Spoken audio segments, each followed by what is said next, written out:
Gretchen, where are we at with the Cabrillo claim? I have to go. I'm not Gretchen. And that's too bad for you because she's still in the habit of covering for you. Covering for me for what? I told you Louis was going to find out about Esther.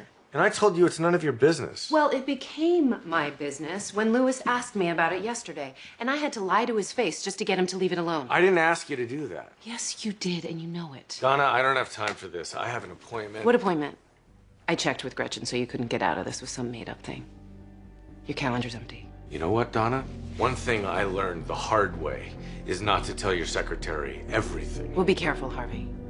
Because you're about to learn the hard way that I may have lied to Louis about this once, but I am never, never gonna do it again. Harvey? Harvey, where have you been for the last 40 minutes? What are you talking about? I mean, you scheduled a session so that we could explore your mother, and you've been telling me some meaningless story about when you got stung by a bee. I got in a fight with Donna. Fight about what? She wants me to tell Louis that I slept with his sister. Why exactly does she want you to do that? Because I promised Louis I wouldn't, and she thinks he's gonna find out. Why would you make a promise like that to Louis if you had no intention of keeping it? I had every intention of keeping it. It's Louis's sister.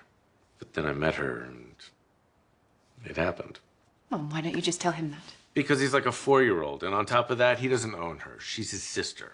But this isn't about his relationship with his sister. It's about his relationship with you. You made him a promise. Yeah, and as long as he doesn't find out I broke it, it doesn't matter. And in light of the story you told me the other day, that's probably what someone you know very well said to herself.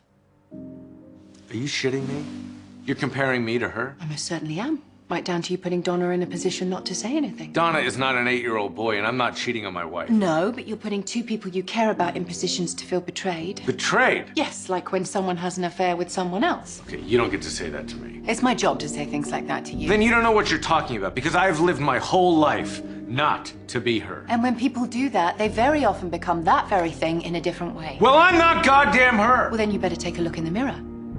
Because you made a promise, snuck behind someone's back to break it, and when confronted with that fact, you're denying all responsibility. That sounds like an affair to me.